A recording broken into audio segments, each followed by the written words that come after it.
We have one permanent member missing, so we'll give them a chance to participate. Let's wait for them.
All right. Go ahead. Заседание Совета Безопасности объявляется открытым. The meeting of the Security Council is called to order. First of all, on behalf of the Council, I would like to pay tribute to His Excellency Mr. Hwan Jun-kook, Permanent Representative of the Republic of Korea, and his team for their service as President of the Council for the month of June. The provisional agenda for this meeting is the situation in the Middle East, including the Palestinian question. The agenda is adopted in accordance with Rule 39 of the Council's Provisional Rules of Procedure. I invite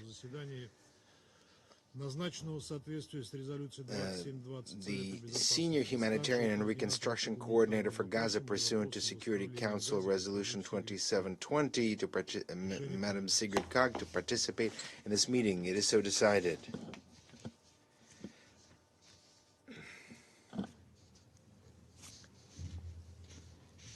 The Security Council will now begin its consideration of item 2 of the agenda, and I would now like to give the floor to Madam Sigrid Kaag.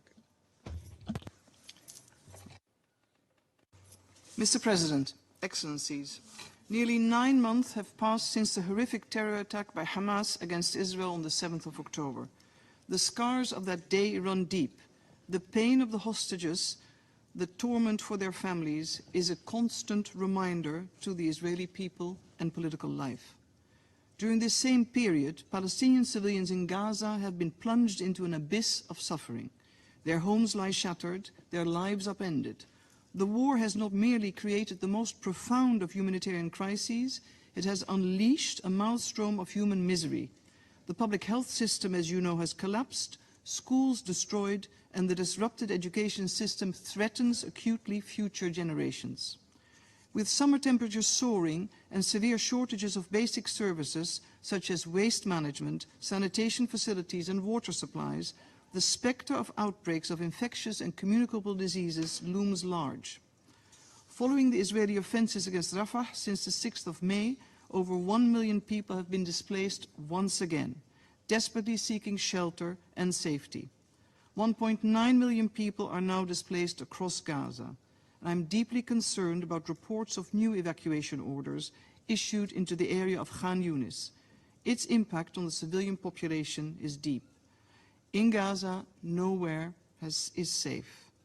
Behind every statistic, Mr. President, is a human story of hope, dignity and aspirations. And in my visits to Gaza, I am met with voices that echo a single heart-wrenching question: will our suffering ever end?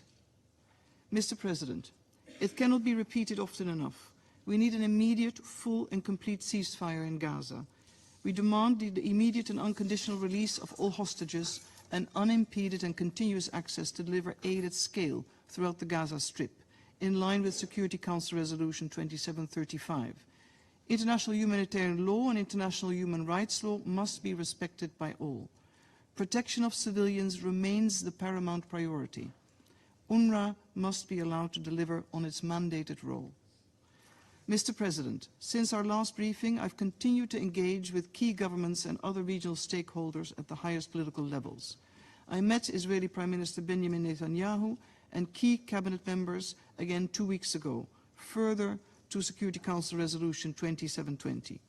The resolution establishes a framework to expedite, streamline and accelerate the delivery of humanitarian assistance throughout Gaza. As expected, this has been fraught with challenges. Yet, deliverables include the establishment of additional supply routes, the streamlining and facilitation which has taken place, whilst the space for acceleration remains very much subject to political will, as well as the enabling environment and conditions on the ground.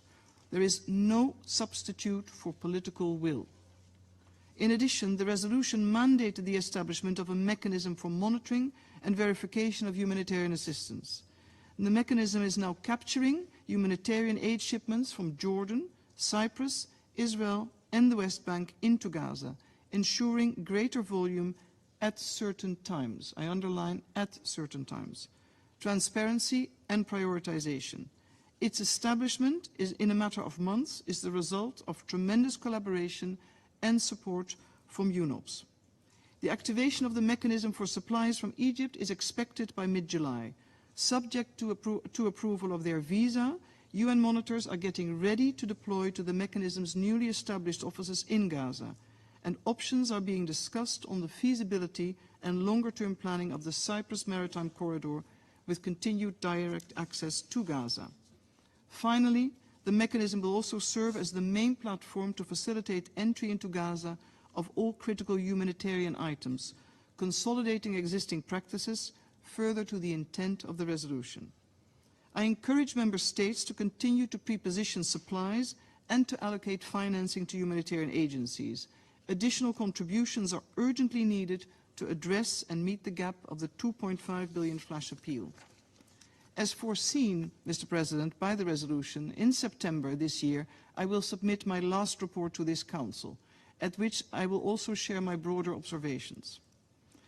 Mr. President, during my last briefing, I reported that on the 5th of April, the Israeli War Cabinet made several commitments with regard to Resolution 2720. My mission has been monitoring the implementation of these and other commitments, some of which are in place. These include the direct entry of humanitarian aid to Gaza from the north via Zikim and the Eretz crossings, as well as the use of the port of Ashdod. Approval for the resumption of the electricity line into the desalination facility in Khan Yunis. While the Nahal Oz water line was also opened, I note that this morning there are reports that would indicate the water line was unfortunately damaged, again in hostilities last night.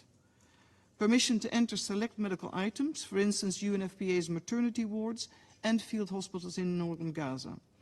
Further, critical communication and protective equipment, which are vital for the UN and broader humanitarian operations in Gaza, have recently been approved and transferred to Gaza, while discussions on other essential items are still ongoing. Continued use of Gate 96 to allow the entry of humanitarian supplies and fuel. We have seen an increase in the volume of commercial cargo entering Gaza, albeit irregularly, and we are in discussion to ensure commercial supplies are in line with the immediate needs of the population, meeting the humanitarian requirements. Mr. President, Prime Minister Netanyahu has made further commitments to expedite the delivery of essential supplies for water, sanitation, waste management, and medical and educational needs. Urgent action is needed.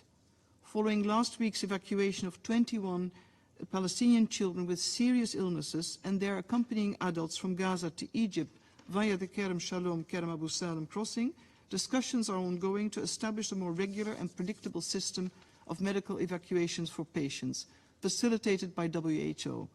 In view of the immense need, I consider this a priority and ask for your urgent attention and support.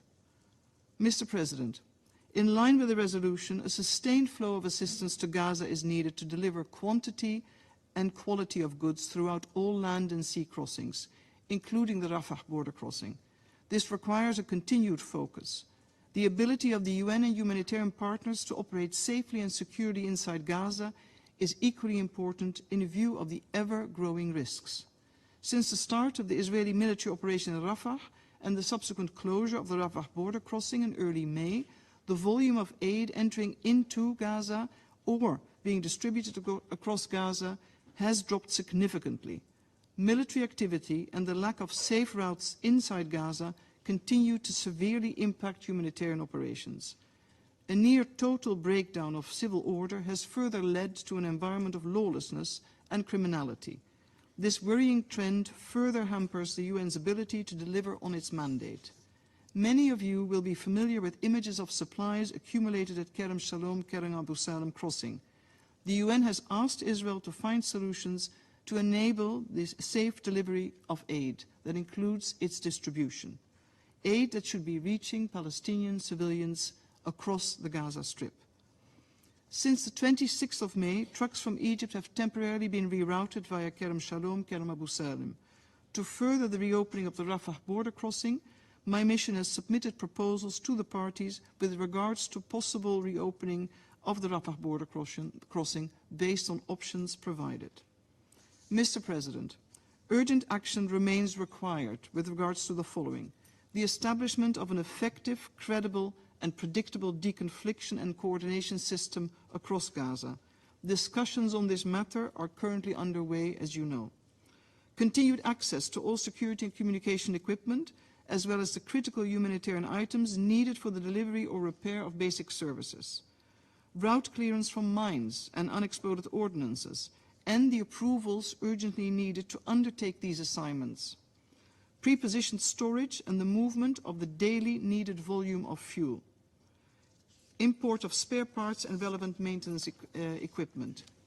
And concerning the diversification of routes, as well as the sustainability of supplies, we need a further scaling up of the Jordan corridor, the expansion of volume of aid entering via Tzikim and the Erez crossings respectively, the opening of additional crossings, especially to South Gaza, and consideration of movement of aid from North to South Gaza. And last but not least, the urgent reopening of the Rafah border crossing, also with a view to the important planning for recovery and reconstruction.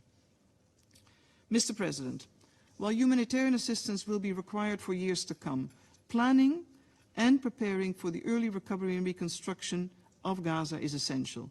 We cannot ask Palestinian civilians to put their future on hold while they'll cling to their human dignity under the most inhumane circumstances. Establishing the framework and priorities for early recovery and reconstruction is both political and technical. While politics and conditions on the ground may dictate the pace and the nature of these efforts, preparations should not wait. Let's look at what can be done now to complement and support the humanitarian response. Palestinians, young and old, in Gaza should not be asked to wait. The Palestinian Authority has a critical role to play in the Gaza Strip. The Palestinian Authority is integral to planning for the implementation of Gaza's recovery and reconstruction, and the international community must ensure the Palestinian Authority's financial stability and support its reform, governance and other capacities needed to reassume its responsibilities in Gaza. I would also like to underline that the creation of a modern local economy across the Gaza Strip should be a priority. Palestinians cannot be expected to depend on humanitarian assistance alone. Commercial activities need to grow and the private sector needs to be revitalized. The 2720 mechanism that has been established can be used to facilitate a scale-up, the acceleration and expedition of all goods needed for Gaza, needed for the early recovery and reconstruction. This is beyond the current humanitarian focus. Mr. President, ambitious reconstruction planning also requires ambitious and generous financing. This means the international community needs to consider a range of financing options and instruments, from traditional development financing to the establishment of new trust funds to tried and tested innovative financing instruments, with a view to sustaining the necessary level of investments and guarantee financing flows, including those from the private sector. But when we talk about recovery, reconstruction or financing, this can be abstract. But if we view it through the human lens, the lens of our fellow human beings, it means the following: dignified shelter while more permanent housing is being built and or refurbished, the restoration of basic functioning health, sanitation and water systems, the urgent rehabilitation of schools or the establishment of other places of learning relevant to education, the creation of income-generating jobs, sustained and specialized mental health and psychosocial support services, support to local civil society organizations or non-governmental organizations, particularly those led by those inspiring young people or the strong women of Gaza I keep meeting on every visit. Special attention and support is needed to the estimated 17,000 children orphaned by this war alone. And to restore people's dignity and quality of life, we need to urgently extend our hand to those with disabilities, including the vast number of young and old civilians that have suffered amputations and require constant support, including the import of prostheses. Some of this work should start now, despite the conditions on the ground, and it deserves the unwavering international support. Mr. President, Resolution 2720 has achieved intended and significant progress, but there is no substitute, as I mentioned, for political will. There is no substitute for the full respect of international humanitarian law, especially when it comes to the protection of civilians, and the safe and enabling environment to secure effective distribution. Although intentions and commitments may be convincing, the only credible measure of change and progress are the improvements in the lives and well-being of Palestinian civilians in Gaza. There's a long road to travel to realize this, and much more remains to be done lest we fail the Palestinians in the Gaza Strip. And of course, it remains our duty to advocate for lasting peace between Israel and a fully independent, viable and sovereign Palestinian state, alongside a safe and secure Israel. Mr. President, I have a last 4 lines from a Palestinian girl in Gaza given to me on one of my field visits. It's not necessarily in my style, but I would like to read it for you. I will do so, however, in Arabic. أنا فاطمة المصري. My name is Fatima Al-Masri. 8 سنوات من غزة. I'm 8 years old. I'm from Gaza. أحب أصدقائي. I love my country. I love my عايش في friends. مخيم. I نفسي live in a عايش camp. في داري زي باقي الأطفال. I would like to live in a home, in a house like all other children. We owe it to all children. Thank you. Я благодарю госпожу Kaag. I thank Madam Kaag for her briefing. I will now give the floor to members of the Council who wish to take the floor. And I will start by giving the floor to Japan. Thank you, Mr. President. I thank Senior Humanitarian and Reconstruction Coordinator, Ms. Sigrid Kaag, for her detailed updates describing human misery, as she said, impacting negatively to even the future generation, with valuable observation and call for urgent action. The humanitarian situation in Gaza remains catastrophic with no end in sight. As hostilities continue, Palestinians are experiencing repeated displacement, starvation, and little to no access to essential goods and services. Every passing day of the conflict only brings more casualties, devastation, trauma, and destruction. We must do all we can do to meet the dire needs of those suffering in Gaza. In this regard, Japan welcomes the full operationalization of the UN 2720 mechanism dedicated to accelerating the delivery of humanitarian aid to Gaza. While Israel's military operation continues, we are relieved to hear of the progress in the coordination and management of humanitarian assistance to Gaza. We highly value Ms. Kaag's and her team's extensive and tireless engagement with the parties and relevant stakeholders, including the government of Israel. We also commend the close cooperation by regional countries, including Cyprus, Egypt, and Jordan, as well as the U.S., to expand the scale of aid delivery through maximizing access routes, including the maritime and additional land corridors. At the same time, we have listened carefully to the words of Ms. Kaag, describing many persisting challenges she and her team are facing, such as insecurity and a lack of deconfliction mechanisms across Gaza and the continued closure of the Rafah crossing. Japan offers its full support to the endeavor of Ms. Kaag and the 2720 mechanism, and stands ready to work with fellow Council members to effectively implementing the mandate of the mechanism and address the remaining obstacles to humanitarian assistance. Given the vast scale and scope of the needs in Gaza, the work of the UN, including UNRWA, the backbone of the humanitarian response in Gaza, plays a crucial part in alleviating the suffering of the people and thus requires further financial support and other resources. For its part, since October last year, Japan has provided humanitarian aid worth more than $120 million in sectors such as food, wash, health, and medical care through a number of international organizations as well as through Japanese NGOs.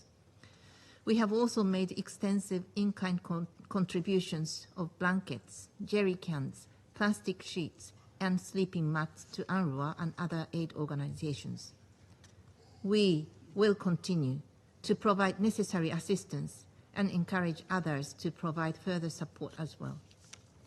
Ultimately, however, what is needed more than ever is the implementation of Security Council Resolution 2735, which can pave the way for the release of hostages and an immediate ceasefire, leading to the safe and unimpeded distribution of humanitarian assistance throughout Gaza. Japan strongly urges Hamas to work in good faith based on Resolution 2735 without further delay. Lastly, we would like to stress that international law must be respected by all parties at all times. In particular, civilians must be protected and the safety of the UN and other humanitarian workers and premises must be ensured. We must continue to play our part in saving the lives of the innocent and work towards bringing peace and stability to the region. I thank you. Я благодарю представителя Японии. I thank the representative of Japan for your statement, and I now give the floor to China. Thank you, President.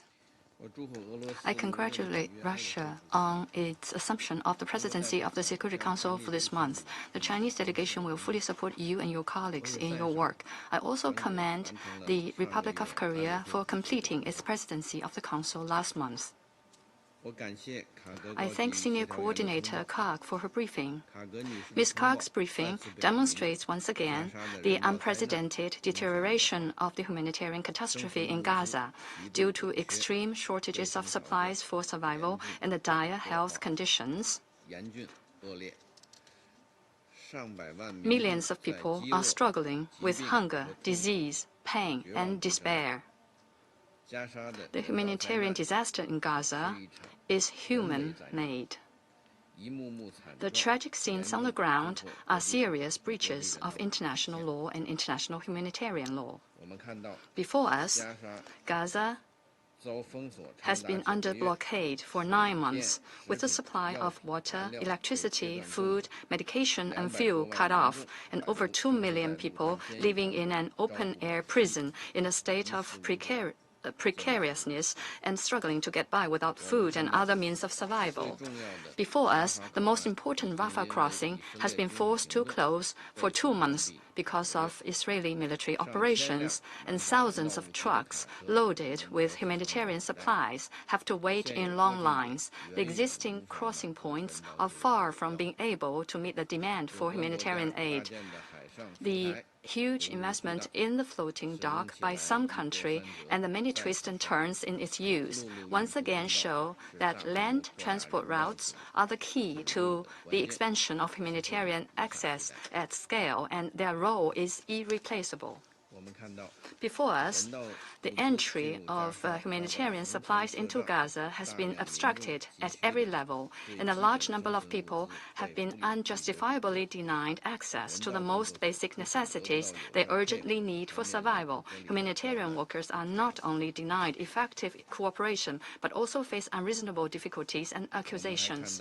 Also before us, the facilities of humanitarian agencies have become repeated targets, and the safety and security of humanitarian workers are not ensured. The facilities of the UN Relief and Works Agency for Palestine refugees in the Near East have been repeatedly attacked, and the humanitarian agencies, such as the ICRC, have been put at risk by the fighting. The conflict has resulted in the deaths of over 200 humanitarian workers, which is unprecedented in history and shocking. De-confliction mechanisms have been rendered ineffective, and humanitarian workers have even been denied carrying essential communication equipment such as radios. All above is just the tip of the iceberg of the humanitarian catastrophe in Gaza. We reiterate that hunger cannot be weaponized, humanitarian issues cannot be politicized, and the human-made exacerbation of the humanitarian disaster is unacceptable. China urges Israel to fulfill its obligations under international humanitarian law, heed the overwhelming call of the international community, take concrete actions to ensure the rapid and safe entry of humanitarian supplies at scale into Gaza, and ensure the safe and orderly distribution of humanitarian supplies throughout Gaza, and cooperate fully with the United Nations and other humanitarian organizations. The Council adopted Resolution 2720 with the intent to expand at scale humanitarian access, but it has clearly not materialized. It is necessary to examine the reasons why the resolution has not been effectively implemented. We call upon the country concerned to work harder, to push for political will from the party concerned to effectively remove obstacles to the at-scale entry of the humanitarian aid into Gaza. We support Senior Coordinator Kaag in her continued efforts and expect her to bring about tangible progress in line with the requirements of the Council resolution, the expectations of the international community, and the urgent needs of the people in Gaza. President, the fundamental way to alleviate the humanitarian disaster and save innocent lives lies in the immediate realization of a lasting ceasefire and the early relaunch of the two-state solution. China calls on the international community to continue to make unremitting efforts to that end. We support the Council in taking further necessary action as soon as possible. I thank you, President. I thank the representative of China for a statement, and I give the floor to the representative of France. Mr. President, I'd like to thank Madam Kaag for her presentation. I would like to once again express the full support of France for her work and call for the complete implementation of resolutions 2712, 2720, and 2728 and 2735. The presentation by Madam Kaag confirms the disastrous situation in Gaza. No glimmer of hope is on the horizon. The number of civilian victims continues inexorably to increase. The population requires aid to survive. Famine has taken hold. 80% of civilian infrastructure is damaged or destroyed, among which 95% of educational infrastructure. Thousands of children have been killed, are missing, or trapped under debris, detained or isolated. An entire generation of children has been deprived of education and will be traumatized in the long run. It is therefore essential to lift all impediments to humanitarian assistance. Assistance must be able to use all crossing points. France calls Israel to immediately open the Rafah crossing point. It calls on Israel to take all necessary measures to ensure the provision of basic services and humanitarian aid throughout Gaza. Israel must allow an immediate, safe, and unimpeded humanitarian access as required by the International Court of Justice.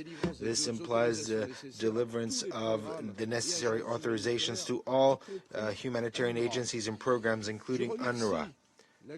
I would like to thank the special coordinator for having established an aid coordination mechanism to ensure that merchandise that enters Gaza corresponds to the reality of needs and reaches its beneficiaries. And while an increase in the volume of aid is necessary, it's important for the goods that are delivered to Gaza are distributed in a safe way. Numerous restrictions as far as the objects and foodstuffs can enter into Gaza remain, in particular for healthcare, water and sanitation infrastructure and waste treatment infrastructure. It is essential for the United Nations and humanitarian actors to have access to appropriate equipment to conduct operations and prevent a deterioration in the situation. With the heat, the risk of the spread of epidemics could lead to much more civilian victims. The protection of humanitarian workers must also be guaranteed in all circumstances. This Council took up the issue again in May with Resolution 2730. This is a moral and legal imperative incumbent on all. France pays tribute to all humanitarian personnel who have been killed in Gaza. The laws of war and humanitarian principles of precaution and proportionality in conducting hostilities must be respected. We call on all actors to ensure the effectiveness of the deconfliction mechanisms. The coordinating role of the United Nations is on this point essential. Mr. President, France demands an immediate and ceasefire, as well as the release of all hostages. We condemn once again the terrorist attacks perpetrated by Hamas on the 7th of October of 2023. We are against the ongoing operation in Rafah, in line with the order of the International Court of Justice. Israel must immediately stop its military offensive and all other action conducted in the Rafah Governorate. France will continue to be actively involved to find a rapid solution to the crisis based on a two-state solution. We need security guarantees for Israelis. We must work on building a state for Palestinians. A reformed Palestinian Authority will have a central role to play in this process in the West Bank as well as in Gaza, and Gaza should become a part of this Palestinian state. It is urgent to act toward that, and thank you very much. I am grateful to the representative of France for your statement, and I now give the floor to Guyana. Thank you, Mr. President, and I would like to thank the Republic of Korea for the stewardship of the presidency last month and to wish you all the best this month, Mr. President. I also thank you for organizing this briefing and express appreciation to Ms. Kaag for the updates provided on her work pursuant to the mandate outlined in Resolution 2720. Her reports Her report allows us one more time to contemplate the depth of suffering which the Palestinian people continue to experience and the enormous challenges associated with alleviating their suffering, all while hope remains distant. Mr. President, Guyana has taken note of the complex operating environment in which humanitarian workers are attempting to bring relief to the ailing Palestinian population, and that aid is not reaching Palestinians at scale. It is especially concerning that humanitarian workers appear to be targeted systematically, presumably as part of a larger strategy to annihilate as many Palestinians as possible through deprivation and other means. The lack of aid at scale is attributable to, inter alia, the inadequate number of available access points into Gaza and the absence of functioning notification and deconfliction mechanisms for the safety of humanitarian workers operating in Gaza. These factors are compounded by the lack of security guarantees for civilians accessing aid and by the near total breakdown of law and order, which is affecting service providers' ability to deliver, and we have heard this from Ms. Kaag as well. The result of this consistent onslaught of challenges is multidimensional, and I will highlight two of the most concerning aspects. The latest IPC report on Gaza conveyed that 96% of the population are facing acute food insecurity at crisis levels or higher, with almost 500,000 people in catastrophic conditions. Guyana has also taken note that at least 557,000 women in Gaza are facing severe food insecurity, with mothers and adult women in a more precarious situation, since they often prioritize feeding others and report greater difficulty in accessing food compared to men. It has been observed that when humanitarian access has improved, it has contributed to modest improvements in food security indicators and improvements in the diets of children. This reinforces the critical link between sufficient access and improvements in the humanitarian situation. The collapse of the health system, as pointed out by Ms. Kaag, is another appalling consequence of concern. According to the World Health Organization, evacuation orders, deteriorating security conditions, and population displacement are affecting healthcare provision. Fuel shortages and shortages of medicines and health supplies in Gaza Strip hospitals are hindering the delivery of life-saving medical care. Together with the unavailability of water, sanitation, and hygiene services, these circumstances have led to, inter alia, a rise in infectious diseases and deaths due to simple injuries and chronic diseases. Mr. President, against this background, Guyana reiterates three important calls. First, there must be increased humanitarian access into Gaza. The number of crossings into Gaza is too limited, thus hindering the supply of humanitarian aid. In keeping with its international legal obligations, Israel must facilitate this. Guyana recalls the orders issued by the International Court of Justice on 26th of January, 28th of March, and 24th May. We recall in particular that the court stated in its May order that, and I quote, "Unhindered provision at scale by all concerned of urgently needed basic services and humanitarian assistance necessitates that Israel maintain open land crossing points, and in particular the Rafah crossing," end of quote. While Guyana supports efforts to scale up humanitarian assistance by all means, we stress that there is no substitute for land crossings. Guyana therefore supports the work of the Senior Humanitarian and Reconstruction Co-ordinator for Gaza to this end. Second, Guyana calls on the parties to ensure the safety of humanitarian personnel operating in Gaza. An unprecedented number of humanitarian workers have been casualties of this war. This is principally due to non-compliance with international humanitarian law, which dictates the proper functioning of deconfliction and notification mechanisms to facilitate the safe movement of humanitarian workers. Guyana recalls the recent adoption by this Council of Resolution 2730 on the security of humanitarian and UN personnel and calls on the parties to fully comply with the provisions of this resolution. Third, Guyana demands an immediate ceasefire and an end to this war, which has claimed the lives of nearly 40,000 civilians in the Gaza Strip.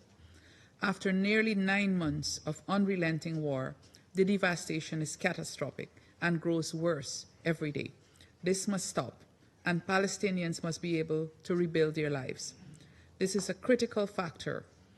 Further, the international community must facilitate the rebuilding of Gaza. This is a critical factor in advancing the two-state solution. To this end, Guyana recognizes and supports the mandate of Ms. Kaag, as outlined in Resolution 2720. We stress the importance of cooperation from all parties for the successful implementation of this resolution.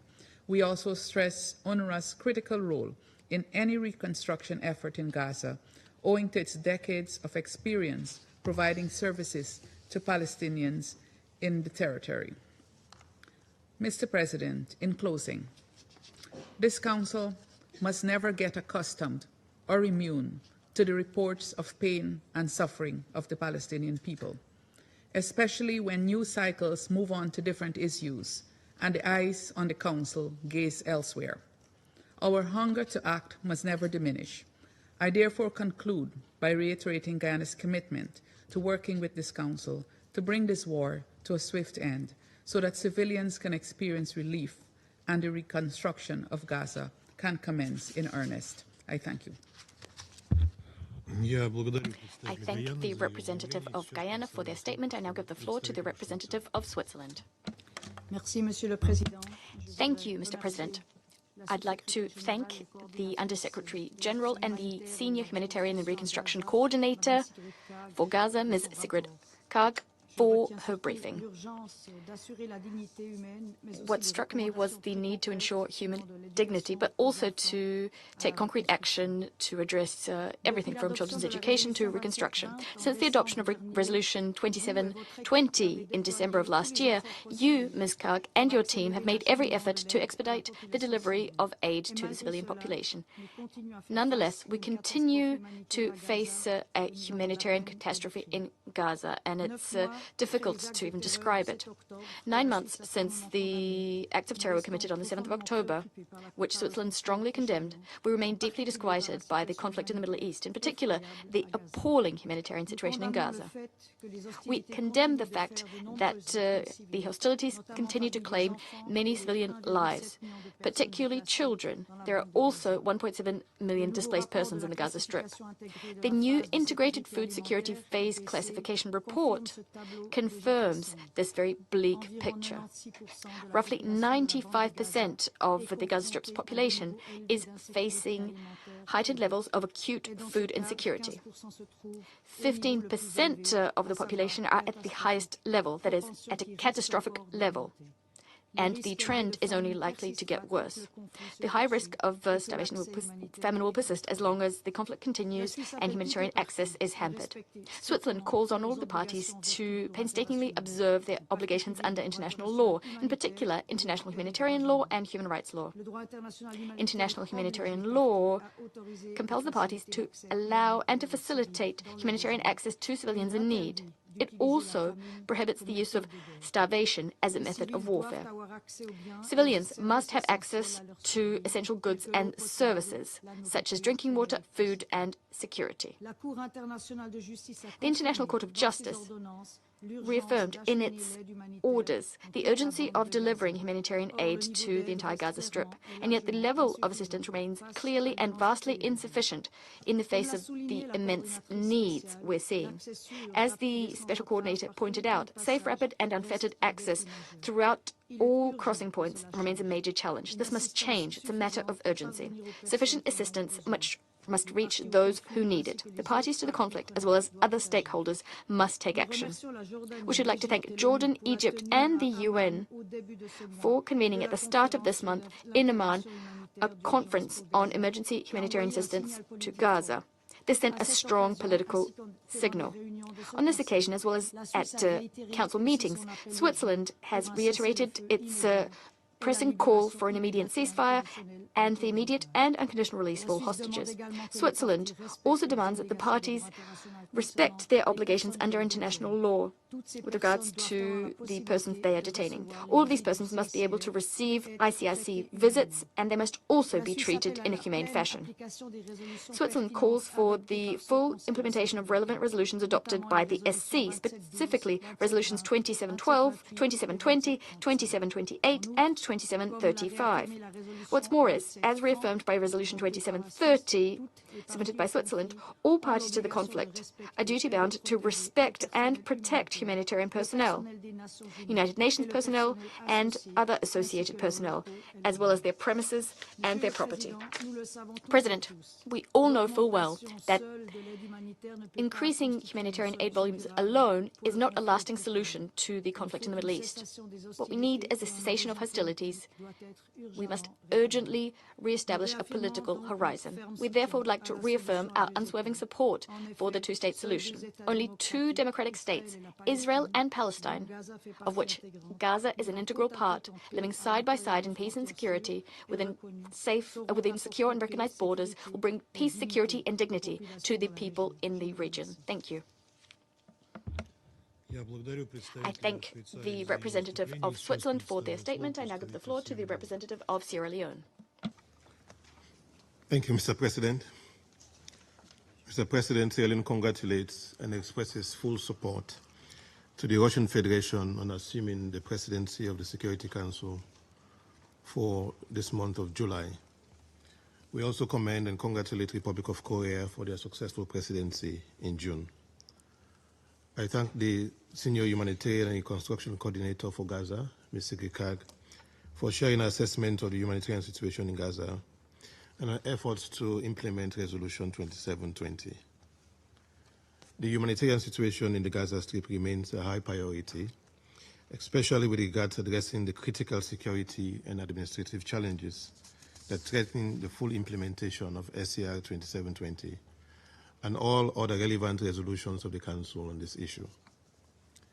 In the past 8 months, Palestinians in the Gaza Strip have experienced a devastating war with catastrophic consequences, ranging from a massive death toll, injuries, multiple displacements, inadequate shelter, shortage of water, sanitation facilities, medication, and other daily essential products to food insecurity and famine. This cannot be normalized, and we must refuse to normalize this human tragedy of epic proportions. The plight of women and children have been particularly devastating, as they still struggle to access the right quantity and quality of aid. As we have heard from Ms. Kaag's briefing, the United Nations Office for the Coordination of Humanitarian Affairs has recently reported that essential sexual and reproductive health services in Gaza are severely limited, as only a few hospitals remain partially operational following multiple attacks on healthcare facilities. A similar absence of specialized healthcare facilities for children remains a key concern. For months, heightened tensions and insecurity have continued to hinder the operations of aid agencies and the unimpeded flow of humanitarian assistance throughout the Palestinian territory. The continuous escalation of the conflict has impacted the ability of these agencies to work effectively and provide life-saving assistance to civilians, despite their best efforts. Furthermore, as reported by OCHA, over 193 UN personnel have been killed during the conflict, as well as other humanitarian workers. In support of the United Nations' effort to address the challenges of effective humanitarian support in the Gaza Strip, Sierra Leone would like to emphasize the following 2 points. Firstly, we reiterate our support for the Office of the Senior Humanitarian and Reconstruction Coordinator and recognize our efforts through meaningful engagement and consultations with relevant stakeholders to enhance facilitation, improve coordination, monitoring and verification of all relief consignments to Gaza. We welcome our recent visits to the north of Gaza and our discussion with the Israeli authorities to advance this mandate. In this regard, we believe that ongoing discussions with the Israeli government and the wider engagement aimed at resolving the prolonged conflict between Israel and Palestine should prioritize the issue of unimpeded provision of and access to humanitarian aid and essential services, which are so desperately needed in the Gaza Strip and in the occupied Palestinian territories. We also therefore welcome the convening of the high-level conference on call for action urgent humanitarian aid for Gaza, held in Jordan on 11th June. Secondly, we reiterate our call on the parties to the conflict to strictly adhere to their obligations under international law, in particular international humanitarian law, and all relevant resolutions of this Council, and the binding provisional measures ordered by the International Court of Justice, aimed at protecting civilians, including humanitarian workers and civilian infrastructure. An effective deconfliction mechanism is necessary to guarantee the safety and security of all humanitarian personnel and allow for the rapid facilitation of humanitarian relief. We welcome the operationalization of the UN mechanism and improve access in the north through the RS West crossing. However, we note the constraints UNRWA and other partners encounter on the ground to store, transport, and distribute aid to South and Central Gaza. We call for access to be granted via all possible routes into the Gaza Strip and to reduce such obstacles and for improvement in delays and restrictions from checkpoint procedures and clearance for aid. We are of the view that an immediate and sustained truce leading to a cessation of hostilities will significantly improve the humanitarian situation on the ground. We echo the words of the UN Secretary General, and I quote, "It is high time for ceasefire along the unconditional release of hostages," end of quote, urging for the current opportunity created by the recent peace initiative to be seized. In closing, Mr. President, Sierra Leone calls for continued support for the mandates of the Senior Humanitarian and Reconstruction Coordinator, working collaboratively to improve the lives of Palestinians in the Gaza Strip.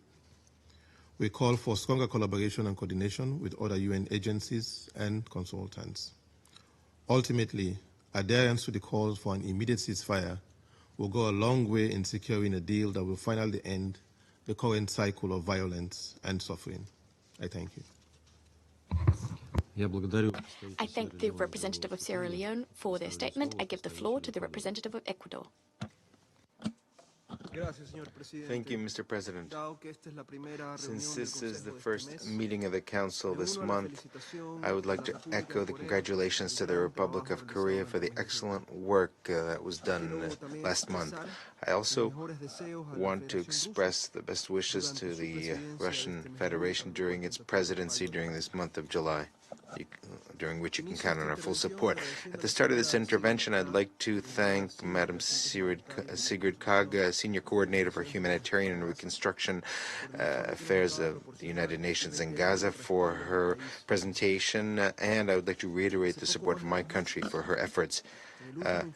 Slightly more than 2 months ago, in the last report on the implementation of Resolution 2720, I recalled that since the beginning of the war in Gaza last October, my country has on many occasions stated that the civilian population of Gaza must have access to humanitarian assistance in sufficient quantities in a continual and predictable way. Today, in spite of the efforts undertaken by the senior coordinator, her team, and other actors, it has not been possible to achieve the delivery of humanitarian aid in unimpeded way and at scale to ensure access of the population of Gaza to food, water, sanitation, electricity, telecommunications, and medical services that are essential for its survival. The humanitarian efforts continue to be affected by restrictions. The military operations in Rafah have affected the entry of aid, which already was inadequate. The distribution continues to be a complicated task and an extremely dangerous one. In the meantime, living conditions are getting worse and the risk of famine is not diminishing. Mr. President, Ecuador commends the efforts undertaken to operationalize the 2720 mechanism and encourages in persisting in this task in spite of problems and challenges faced. These problems and challenges are due to the lack of political will.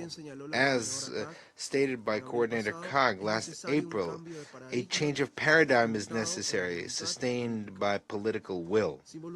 Without political will, it will not be possible to increase the quality and quantity of aid or the adoption of measures that allow for its safe and unimpeded distribution inside Gaza, nor the planning and preparation for early recovery and reconstruction. My country calls on all parties to remember that Resolution 2720 demands that the parties to the conflict cooperate with Coordinator Kaag without delay or obstruction, and to demonstrate their political will in this and in all other aspects of the conflict. To conclude, Mr. President, I would like to reiterate the condemnation by Ecuador of the terrorist actions of Hamas on the 7th of October of last year and all acts of violence against civilians, and I insist on demanding both the immediate and unconditional release of all hostages as well as the cessation of hostilities in compliance with the resolutions of this Council. Thank you. I thank the representative of Ecuador for their statement. I give the floor to the representative of Mozambique. Mr. President, Mozambique wishes to begin by warmly congratulating you and your country, the Russian Federation, for the assumption of the important post of President of the Security Council in the current month of July. We wish to assure you our fullest cooperation.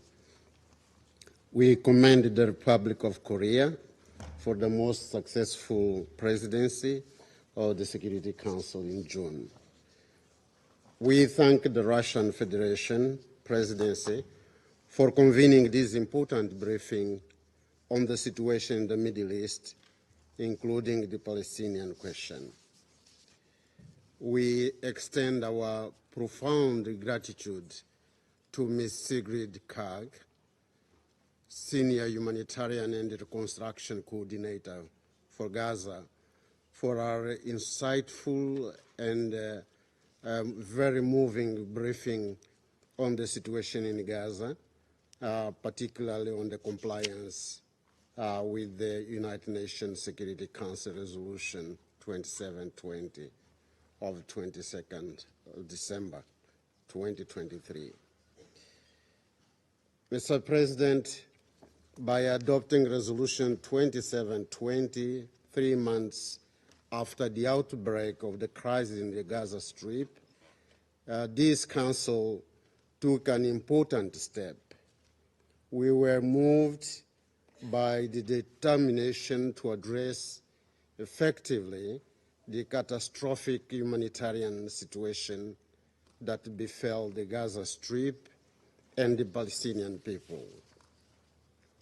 Through this resolution, important mechanisms were envisaged and established in order to allow for the humanitarian response to the crisis, having in mind full respect for human dignity of the Palestinian people.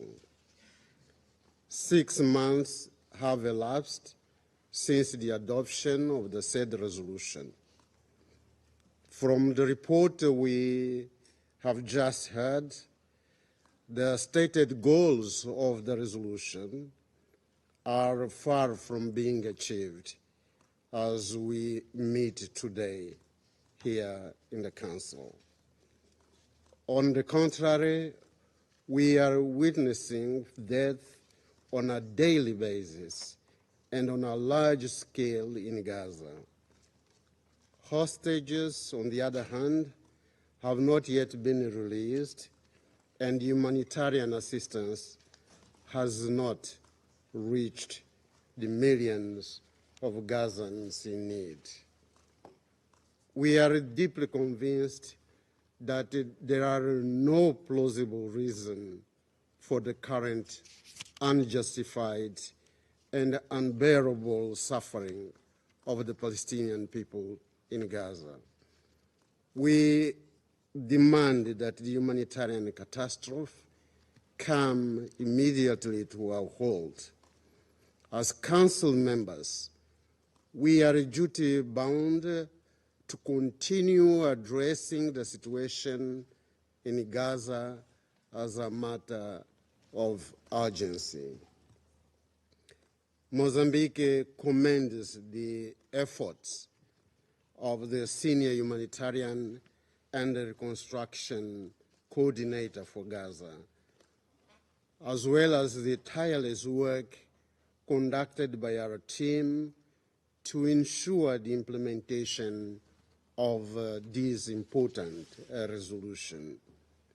We strongly encourage the engagement with the relevant parties, the international community as a whole, in the implementation of resolutions, other resolutions, 2712, 2720, and even the spirit of resolution 2728. We hold the view that this Council must stand united in its support for the work of Ms. Sigrid Kaag, our team, and other stakeholders with a view to addressing the current humanitarian crisis in Gaza. The humanitarian efforts in Gaza require a solid ceasefire. In parallel, efforts must be made for the release of hostages, for full humanitarian access and assistance, for dialogue, for peace, for the reconstruction of Gaza, as well as for the implementation of a two-state solution leading to a peaceful coexistence between Palestine and Israel, living side by side within secure and internationally recognized borders. I thank you, Mr. President. I thank the representative of Mozambique for their statement, and I now give the floor to the representative of Malta. Thank you, President, and I also thank Senior Humanitarian and Reconstruction Coordinator Ms. Kaag for her briefing and her efforts. Resolution 2720 sought to address the humanitarian catastrophe in Gaza. It is gravely alarming that 9 months into the conflict, the conditions in the Strip remain dire and continue to deteriorate. Since 7 October, more than 37,000 people have been killed as a result of the Israeli military operation, with countless others wounded. 75% of the Gazan population has been internally displaced, and the majority on more than one occasion. Nearly the entire population is facing high levels of food insecurity, with concerning reports detailing the use of starvation as a method of warfare. Children continue to bear the brunt of this war. Israel's continued and expansive military operation in Rafah has further compounded existing risks for civilians and debilitated the humanitarian response. This includes through the seizure of the vital Rafah crossing, which remains inoperative.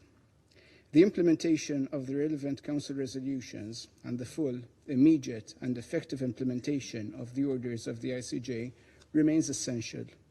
The obligation to ensure the unimpeded and safe delivery of humanitarian aid into and throughout Gaza, including through the lifting of all barriers to the provision of humanitarian assistance on a large scale, remains paramount.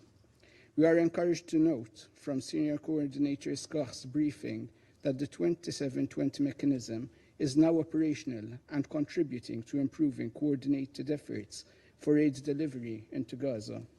We maintain that land routes remain the most feasible and effective way to ensure that unprecedented levels of aid now enter the Strip. It is troubling that fuel shortages issues persist, hindering aid operations and the function of critical civilian facilities such as water, health and sanitation, increasing risks of communicable diseases in rising summer temperatures. Commercial goods must also be prioritized, as the people of Gaza cannot depend on aid alone. Furthermore, Malta is deeply concerned at reports of increased challenges for aid distribution within Gaza due to rising insecurities, including lawlessness, criminality, and looting. This deterioration on the ground places significant strain on the UN and its partners in continuing their respective relief efforts. As demanded for in Resolution 2720 and in accordance with international humanitarian law, United Nations and humanitarian personnel must have robust assurances for their safety and security. Last week's killing of an MSF staffer is another tragic demonstration of the high price humanitarians and health workers continue to pay with impunity. All parties must fully respect and utilize the deconfliction mechanism. Independent investigations into all killings of UN and humanitarian staff must also be held. Furthermore, the work of the UN must not be politicized. UNRWA is an irreplaceable actor, without which there can be no meaningful comprehensive aid operation into Gaza. It is operating under extremely difficult conditions, and it is crucial that the international community ensures that the agency receives the required funding and support. President, as we sit in another meeting on the situation in Gaza, we cannot risk normalizing the state of affairs. This persistent despair cannot become the inherent status quo for the Palestinian civilians and the hostages that are still being held captive by Hamas and Palestinian Islamic Jihad.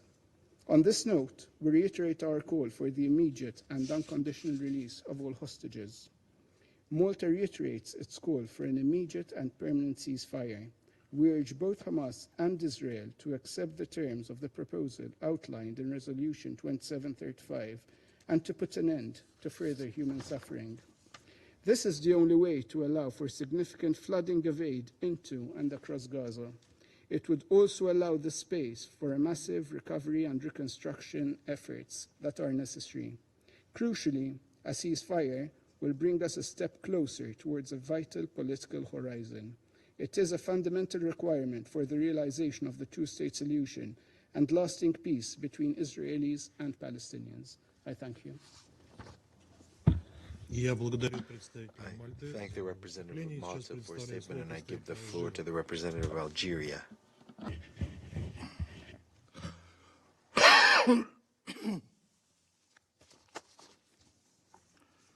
Thank you, Mr. President.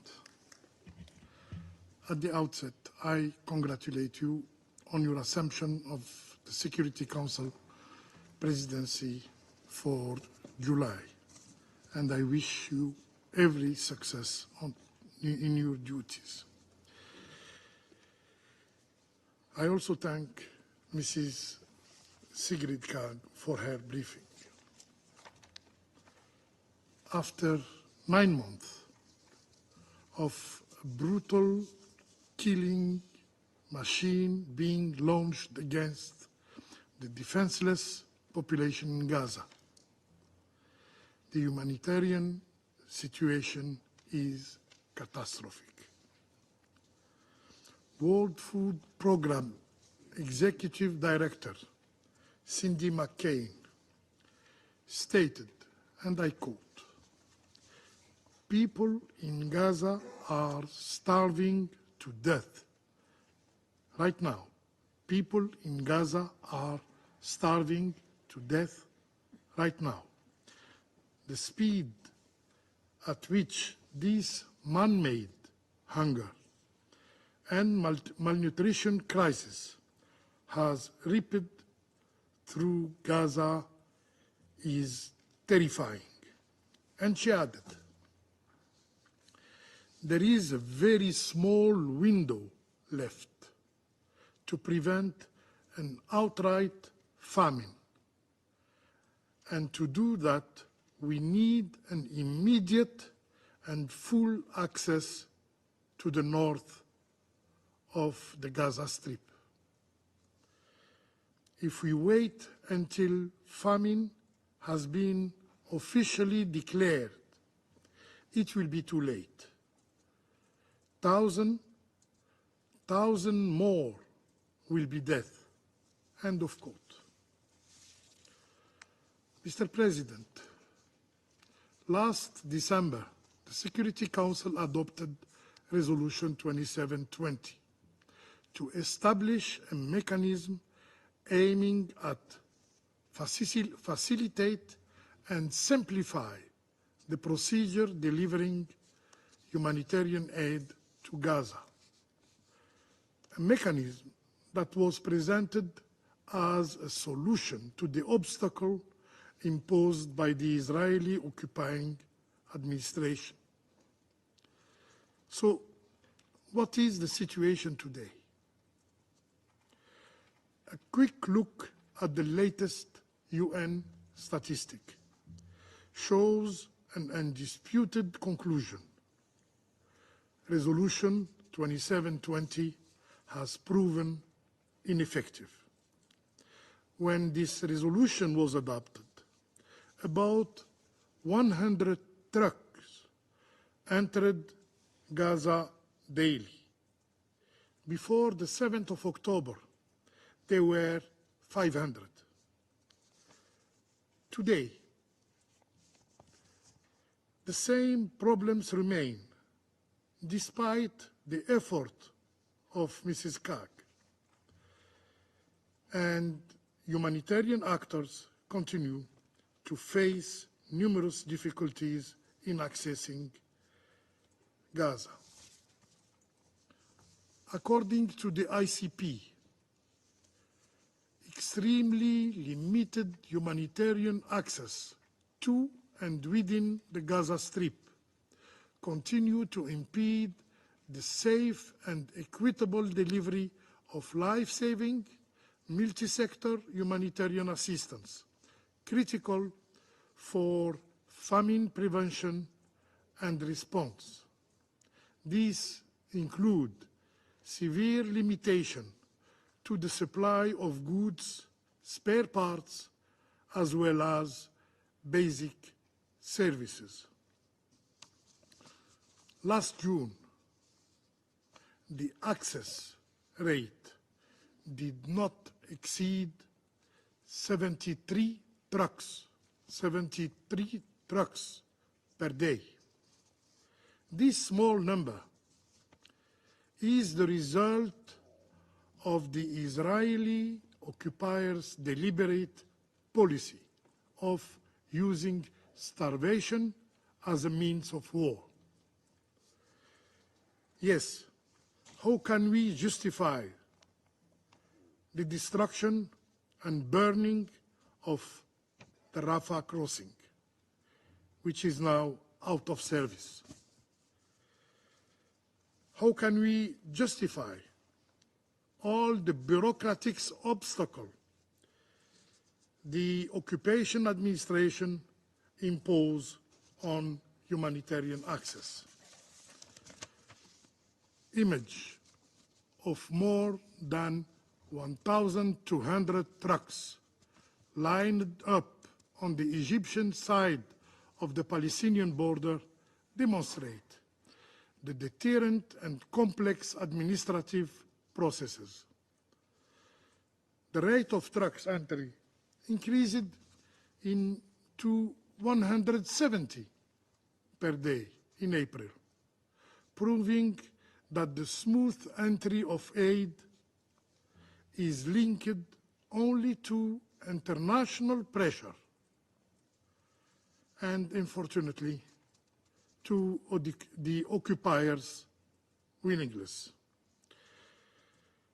We have repeatedly stated that the food crisis in Gaza is man-made. It's not the result of the failure of the international community or the UN mechanisms. It is due to the occupiers' policy of using starvation as a means of its dirty war against the Palestinians. Mr. President, today, distribution of humanitarian aid remains a major concern UNRWA, the backbone of humanitarian action in Gaza, is prevented to operate throughout the Gaza Strip. It is unacceptable that even the OIOS report and Madame Colonna's report, UNRWA continues to be subject to attacks. We noticed that UNRWA was almost absent from the briefing we have heard today. Also, no provision related to its role in the effort of distribution and reconstruction in Gaza was mentioned. In this regard, a legitimate question should be asked on the plans for this agency, whose mandate is vital for the Palestinian people. For us, UNRWA is irrepressible, and the choice of NGOs to take on its task has proven ineffective. Furthermore, security issues related to distribution are to be expected. The Israeli occupying force systematically attacks the police, the Palestinian local police, during aid deliveries. And today, no one takes the risk of escorting aid convoys because they will be targeted by the occupying power. This is part of a policy, a deliberate policy aimed at destroying civil order and pushing Gazans out of their homeland. Mr. President, while we debate the number of trucks entering Gaza and how to compel the Israeli occupier to respect its obligation under international humanitarian law, people in Gaza are starving to death. This is the worst situation even documented. No one in Gaza is in food security. Yes, no one. The impact of blocking humanitarian aid from entering Gaza is seen in videos on social media that show people eating tree leaves, with some reports saying leaves have become a commodity, not for livestock, but for people to feed on. The consequences of blocking aid are shown in the faces of all the people in Gaza, 2.2 million people who are suffering from famine, as reported by the ICP Integrated Food Security Phase Classification. Mr. President and dear colleagues, in conclusion, we wonder if we in the Security Council will be able to really impose a solution that will put an end to the suffering of the Palestinians.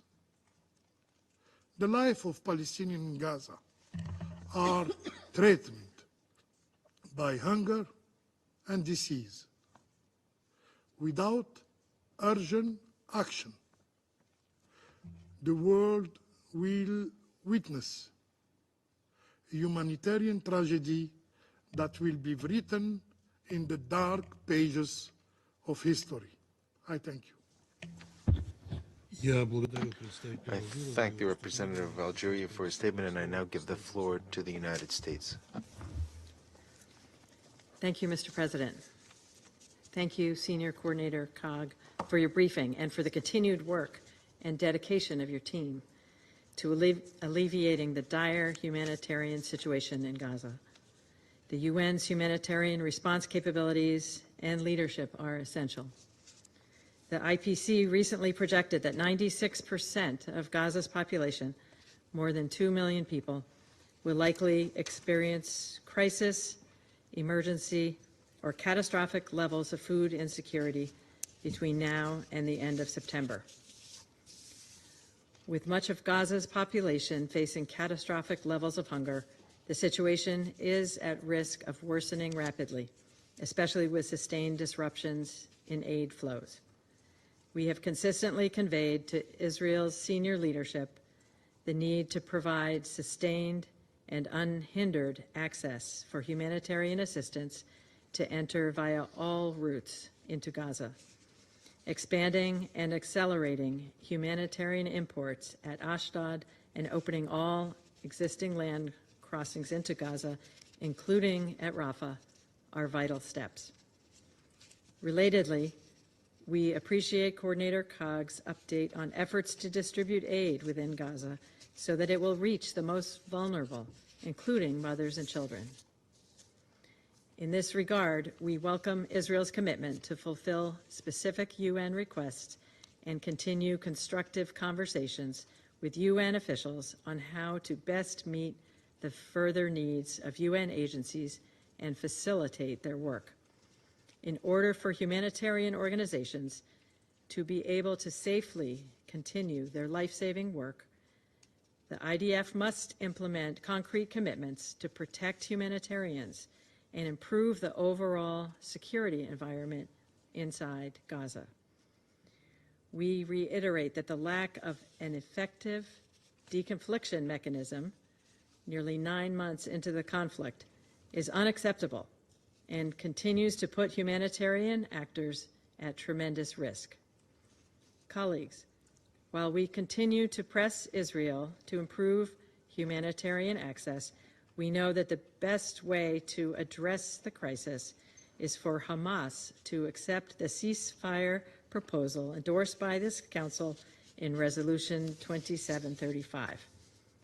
Doing so would create conditions to support a massive surge of relief for Palestinians, together with taking steps to restore essential services and start early recovery efforts in Gaza. If the operating conditions improve, the humanitarian community can then provide life-saving assistance to the most vulnerable, including the many unaccompanied and separated children, pregnant women, the elderly, and the many, many families who are going hungry and dying from preventable infections and disease. A ceasefire would also allow for increased commercial activity in Gaza, getting needed supplies to people and markets. Unfortunately, Hamas has ignored the calls from this Council and across the international community, coming back with new demands outside of the framework outlined by Resolution 2735. We continue to work with Israel, Egypt, and Qatar to try and bridge the gaps, and as we heard this week, Israel remains on board.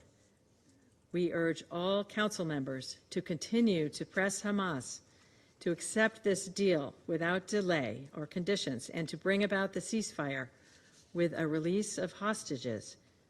At the same time, the United States remains committed to providing humanitarian aid as well as to sustaining humanitarian access. In June, we announced an additional $404 million in life-saving humanitarian aid to support Palestinian civilians in Gaza, the West Bank, and the region to provide food, safe drinking water, health care, and protection. We also stand ready to continue supporting Senior Coordinator Kaag's efforts and would urge others on the Council to do so as well. Thank you. Я благодарю представителя Соединенных I Штатов. thank the representative of the United States for your statement, and I give the floor to Slovenia. Thank you very much, Mr. President. I would also like to thank Senior Coordinator Kaag for her briefing today. Mr. President, we are deeply disturbed by the findings of the IPC report issued last week and mentioned a few times today already. It emphasized that nearly the entire population of Gaza, around 96%, is facing acute food shortages.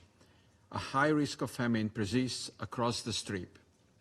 In spite of forest solutions, in spite of the ICJ order, in spite of this mechanism, in spite of all briefings and commitments, the humanitarian situation is not getting better. The needs are on the rise, and the humanitarian operational environment is collapsing. Diseases are spreading, public order has crumbled, criminal gangs are taking over, the social fabric is disintegrating. We have no right to be surprised. Starvation and famine in Gaza is man-made, we agree here with Algeria. It is a choice by Hamas, who is willingly sacrificing its people rather than agreeing to a ceasefire as defined by our resolution. A choice by Israel not to fulfill its prime duty as the occupying power. Israel is obliged to ensure food and medical supplies for the population it occupies, not just allow the passage of aid. Why Israel is not complying with the Geneva Conventions, with the Council resolutions, nor with the ICJ's order, we fail to comprehend. We underline that using starvation as the method of warfare is prohibited under international law and can amount to a war crime. We have heard from Israel that there is no limit to aid reaching Gaza. We find it hard to believe. Verified and trustworthy reports about hunger and the dire needs of Gazan civilian population have been reaching us for months.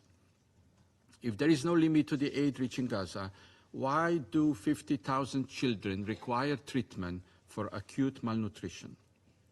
Mr. President, we condemn the continuation of attacks on humanitarian workers and UN and humanitarian premises and convoys, including UNRWA, ICRC, and others. Some have halted their operations out of concern for the lives of their staff. Over 270 humanitarian workers have been killed in Gaza. Others are facing a multitude of operational challenges and obstacles.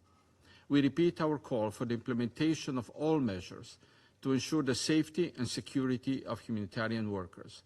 This includes a fully functioning deconfliction mechanism, as well as delivering on other commitments made, such as tactical pauses. We also repeat our call for the immediate release of all hostages and for granting unrestricted ICRC access to them. Holding them in Hamas tunnels for the past 9 months is simply inhumane. We commend sustained efforts by Jordan and Egypt and other countries to de-escalate the crisis and for convening humanitarian conference in Amman on June 11. Mrs. Kaag, we highly appreciate your efforts and the efforts of your team. We value your high-level contacts and advocacy work to keep the world's attention on this humanitarian crisis. We believe the start of the work of the mechanism can provide us, humanitarian organizations and donors, an overview and analysis of the aid reaching and being distributed in Gaza. Yet the main goal of accelerating the safe delivery of aid to every corner of Gaza is not in sight. We are missing the main ingredient for the mechanism's success, which is a ceasefire. Mr. President, the end of bombing and ceasefire will not magically solve problems for civilians in Gaza. It will be only the beginning of the end of their suffering. It will not automatically lead to sustained and unhindered humanitarian access, and neither reduce the risk of famine. It will not automatically restore public order, and neither open doors to reconstruction. It will not automatically enable a political process leading to the two-state solution, and neither ensure that a human tragedy of epic proportions, as described by my neighbor from Sierra Leone, happens never again. So, dear colleagues, we agree with France that it is time, that it is urgent for the Security Council to start reflecting on Gaza beyond the ceasefire, even if today this seems so far away. Thank you. I thank the representative of Slovenia for their statement. I give the floor to the Republic of Korea. Thank you, Mr. President. Let me take this opportunity to express our sincere gratitude to all Council members for their kind support during ROK presidency last month. And we congratulate the Russian Federation on assuming the July presidency and wish you all the best for this month. I thank Senior Coordinator Sigrid Kaag for her detailed and insightful briefing.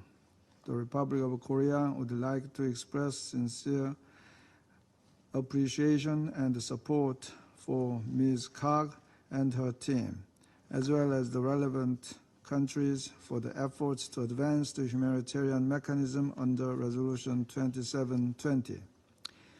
We welcome the improvements made to the process of humanitarian assistance detailed by Ms. Kaag, including expediting the entry process of humanitarian cargo and activating some land and maritime corridors into Gaza. We hope that the 2720 mechanism can keep contributing to effective monitoring and tracking of humanitarian assistance as well as commercial goods. However, we are deeply worried that even with the launching of the 2720 mechanism in May, the humanitarian situation in Gaza is still deteriorating, particularly since Israel commenced military operations in Rafah in May. 1.1 million Palestinians are experiencing catastrophic food insecurity, and 67% of Gaza's water and sanitation systems have been destroyed as heat and dehydration surge. It is highly troublesome that, as the Secretary General described last week, total lawlessness in Gaza is making the delivery of aid to those in need impossible. Tangible steps to end this tragedy must be implemented. First, we stress that under international law, it is the obligation of the occupying power, Israel, not the United Nations or NGOs, to restore and ensure public order and safety in Gaza. When aid cannot be delivered to civilians, the number of trucks crossing the border into Gaza is meaningless beyond mere statistics. Second, humanitarian goods should be prioritized over commercial ones. Of course, humanitarian assistance alone cannot meet the needs of the 2.3 million civilians in Gaza. That is why we have called for the entry of commercial goods into Gaza, which commenced 2 months ago. However, permissions for commercial goods should not lead to a decrease in the humanitarian cargo entering Gaza. Considering the economic collapse due to the ongoing hostilities, rapid and safe delivery of essential humanitarian aid should be assured and prioritized, especially for the most vulnerable people who have limited access to commercial goods. Third, Israel should do more to protect humanitarian workers. Too many aid workers, including 193 UNRWA staff members, have been killed. Improved notification and a more effective deconfliction mechanism should be implemented. Coordination meetings between the IDF and humanitarian agencies should function as an effective platform to share all relevant information and prevent any security incidents. Resolution 2730 on the protection of humanitarian personnel and civilians should be faithfully implemented. Fourth, all land crossings leading to every corner of the Gaza Strip must be opened. This will not only increase the volume of aid into Gaza, but also shorten the distance between the entry and the distribution points. Opening the Rafah crossing is vital, as it is not only a crucial humanitarian entry point, but also the main entry and exit point for people in Gaza, especially those in need of medical treatment. To ensure all of these requirements, an immediate ceasefire, along with the release of all hostages, is urgently needed. People all around the world are eagerly watching to see the agreement detailed in Resolution 2735 be finalized.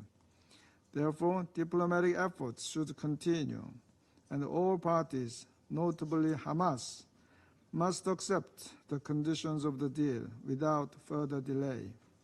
Then, based on the ceasefire, Reconstruction, which is another key mandate of the senior coordinator, needs to begin, and the negotiations towards the vision of the two-state solution should follow.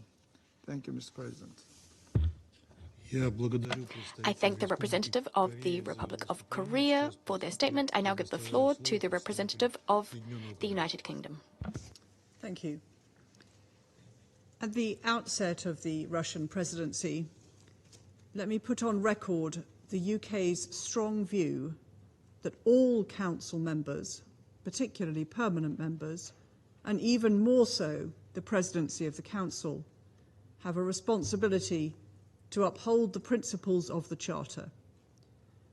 We deplore the fact that Russia is shamefully failing to do that in Ukraine. I'd like to start by joining others in thanking the Senior Humanitarian and Reconstruction Coordinator for your important work to alleviate the suffering of Palestinian civilians in Gaza, including the focus on women and children. They're still suffering a devastating and deteriorating humanitarian crisis. Too many people have died. We reiterate our strong condemnation of Hamas' 7 October attacks, and we call for the immediate release of all the remaining hostages and the return of all those who have died in captivity. We are appalled by reports of sexual violence and abuse. The UK stands firm in its condemnation of these heinous acts. A negotiated pause in the fighting that leads to a sustainable ceasefire is the best way both to secure the release of the hostages and to enable the major and essential scaling up of humanitarian aid. There is now a deal on the table, endorsed by this Council, to achieve these goals. The onus is now on Hamas to accept it. We also continue to call on Israel to fulfill its commitments to increase the amount of aid getting into Gaza and to meet its obligations to facilitate unhindered humanitarian access. The findings of the IPC famine risk assessment demonstrate that not enough aid is getting into Gaza and reaching those in need. We also call for the immediate reopening of the Rafah crossing to scale up aid through all other crossing points. Distribution of aid within Gaza also needs to improve. A guaranteed and functioning deconfliction mechanism is critical to this. We call on Israel to support the minimum operating requirements of the UN agencies by providing timely approval of visas and allowing entry of armoured vehicles and personal protective equipment. President, Resolution 2720 provides for a mechanism which will show whether aid is reaching those who need it. I thank Senior Coordinator Kaag and her team for their work to establish this mechanism and urge her to continue her efforts to ensure it can deliver this in a comprehensive and timely way. I thank you. I thank the representative of the United Kingdom for their statement. I will now deliver a statement in my capacity as the representative of the Russian Federation. Before I read my statement, I just wanted to say that we took note on the disclaimer by the UK in the beginning of its statement. Also, for the record, we would like to know that it is not for UK to teach and lecture member states, members of the Security Council, including permanent ones, on upholding international law. The law, international law, which UK and other Western partners long parted for the sake of the rules-based international order. The country that ignited, the country that fueled the conflict when it was about to be stopped in April 22. And that was exactly your Prime Minister who prevented concluding a treaty, a negotiated treaty between Russia and Ukraine that would allow for the conflict to stop at that time and to save numerous lives of unfortunate Ukrainians. We'd like to thank the Senior Humanitarian and Reconstruction Coordinator for Gaza, Ms. Sigrid Kaag, for her briefing regarding the situation in the enclave and her efforts directed to achieving humanitarian access to the territory of the enclave as per UN Security Council Resolution 2720. Based on the report that was presented today, it's become perfectly, definitively clear that against the backdrop of the IDF military operation that's been going on for almost 9 months now, with comprehensive support from Washington, a sustainable and adequate provision of the necessary assistance to the people of Gaza is simply impossible. The situation on the ground is not only deteriorating, it's putting Gazans on the brink of starvation, and that's not a figure of speech, that's the tragic reality. And this has been clearly pointed out by the WFP, which attested to the fact that 96% of Gazans, that's 2 million people, are in need of food assistance. Almost 500,000 people are already suffering from famine. They're at the highest level of the Integrated Food Security Phase Classification, Category 5. As a result of the ongoing military operation and Israel's military raids, the number of deaths now exceeds 38,000, mostly women and children. Over 87,000 have been injured. Tens of thousands are missing. And there's the almost complete destruction of civilian infrastructure as well, including hospitals, schools, and residential buildings. The situation is most dire in Rafah, where since the start of the Israeli operation, which Security Council members unequivocally opposed, there were over 1.5 million refugees. These people are yet again being forced and are being forced to flee wherever they could. Such actions on the part of the occupying power cannot be justified on any grounds whatsoever. Given the total absence of security, it's very difficult to talk about the effectiveness of the work being done by humanitarian organizations. OCHA is promoting a system of deconfliction and humanitarian notifications, but that system is not working. That's a fact. On the 13th of May, a UN DSS staffer died. A second DSS staffer was wounded. This was a result of a UN vehicle being struck. The Israelis said they would investigate, yet we know nothing about the results of that investigation. Perhaps the representatives of the UN could shed some light on the matter and perhaps give an answer to that question.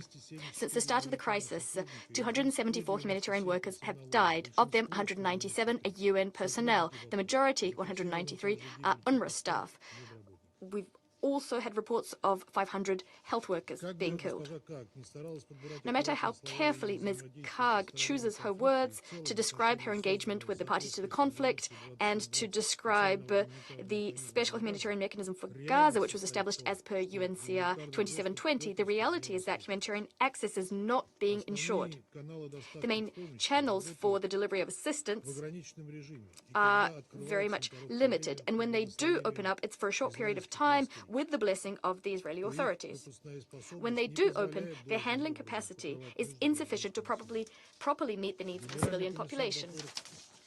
UNRWA Commissioner General, Mr. Lazzarini, stated that even after the IDF announced tactical pauses of military hostilities along humanitarian assistance delivery routes, nothing changed on the ground. We're seriously disquieted by the latest reports by the Ministry of Health in the Gaza Strip regarding the fact that the fuel required to run hospitals will run out in a matter of 48 hours. We must understand that what stands behind these numbers are the lives of patients who are very sick. It goes without saying that Ms. Kaag cannot be blamed for this. Since the outset, it was clear that when intense military hostilities are ongoing, ensuring safe and sustainable humanitarian access to those in need is impossible. We said this on many occasions, and we therefore called for a ceasefire as well. We want to make it crystal clear. We commend the efforts of humanitarian organizations and note the valor of humanitarian workers who are putting their lives on the line as they continue to work and provide assistance to the Palestinians. We believe that any assistance, even if the volumes are insignificant, is highly important and can save lives, or at least, at a minimum, alleviate suffering. We must continue working with the Palestinian and Israeli sides to seek humanitarian assistance delivery options. Having said that, Ms. Kaag, her team, OCHA, and humanitarian organizations in general need to soberly assess the situation on the ground and correctly set priorities for their humanitarian efforts. For example, it's high time to recognize that the maritime corridor between Cyprus and the Gaza Strip and the US-built temporary pier near the enclave's shoreline never lived up to expectations. Since the pier opened on the 17th of May, it was destroyed on a number of occasions by inclement weather. Volumes of assistance which managed to get through it were insignificant. It's not clear, will the pier be rebuilt following the latest destruction? Its construction and operation cost hundreds of millions of dollars. The way we see it, instead of building the pier, Washington could have demanded that Israel ease the blockade on Gaza and allowed the entry of truly substantial aid volumes. We deem that continuing to bet on the maritime route, portraying this route as one of, if not the most important artery for assisting the Palestinians, is wishful thinking. On our side, we'll continue to providing all aid that we can to the Palestinians. Since the very outset, airplanes of the Ministry of Emergency Situations of Russia sent to Arish, a city in Egypt on the border, for on-shipment to the besieged Palestinian enclave over 500 tons of humanitarian assistance via the Egyptian Red Crescent Society. The latest round of deliveries occurred on the 19th of June. In addition to government bodies, Russian NGOs and civil society organizations are actively involved in collecting assistance for Palestinians in need. There are also private individuals, and thanks to all of their efforts across Russia, hundreds of tons of medicines, warm clothes, tents, foodstuffs, and other essentials were collected and sent to the Gaza Strip for subsequent distribution to Gazans. Colleagues, we stand convinced that given the unabating escalation of violence in the Palestine-Israeli conflict zone, the UN Security Council must continue to exert pressure on Israel and its U.S. ally to establish an immediate, unconditional, and permanent ceasefire. That is the only way to establish the conditions for switching the settlement to a political and diplomatic track.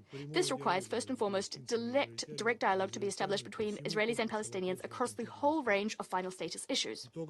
The outcome of this process should be the implementation of a formula that's been approved by the international community, the two-state formula, Israel and Palestine living side by side in peace and security within the borders of 1967. I resume my function as President of the Security Council. There are no more names on the list of speakers. I now invite Council members to continue our discussion of the subject in informal consultations. The meeting stands adjourned.